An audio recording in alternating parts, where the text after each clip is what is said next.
பேர் ஃபேஸ் பண்ற ப்ராப்ளம் என்னன்னா கழுத்து வந்து தேய்மானம் ஆயிடுது, மூட்டு வந்து தேய்மானம் ஆயிடுது. அதுக்கு ஏதாவது ஒரு நல்ல டயட் சொல்லுங்க அப்படின்னு சொல்லி கேட்டிருக்காங்க மேம்.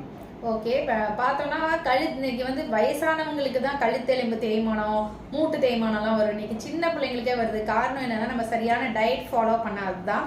நீங்க என்ன பண்ணுங்க, சின்ன குழந்தைங்கனாலும் சரி பெரியவங்கனாலும் சரி, ஒரு கைப்பிடி உளுந்து, வெள்ளை உளுந்தா இருந்தாலும் சரி தோல் உளுந்தா இருந்தாலும் சரி, அதை எடுத்து தண்ணியில ஊற வச்சிருங்க. அது கூட ஒரு 5 பாதாம் சேர்த்து ஊற வச்சிருங்க. பாதாம் மட்டும் தோல் நீக்கிட்டு இது ரெண்டுத்தையும் நல்லா மிக்சியில போட்டு இல்ல கிரைண்டர்ல போட்டு அரைச்சிட்டு இதை தினமும் கஞ்சி வச்சு நாட்டு சர்க்கரை சேர்த்துக்கோங்க. தேவைப்பட்டா தேங்காய் பால் கூட சேர்த்து ரெகுலரா கொடுத்துட்டே வாங்க. உங்களோட கழுத்து எலும்பு தேய்மானம், மூட்டு தேய்மானம் இதுக்கெல்லாம் எக்ஸலண்டா இருக்கும். இது கூட கேழ்வரகு களியாவோ அடையாவோ இல்ல வந்து தோசையாவோ செஞ்சு கொடுத்துட்டு வாங்க. முடக்கத்தான் கீரை தினமும் சேர்த்துக்கோங்க. உங்க வலி காணாம போகும். இதை ரெகுலரா செஞ்சுட்டு வாங்க. நீங்க நேசிக்கிற உறவுகளுக்கும் இந்த வீடியோ மறக்காம ஷேர்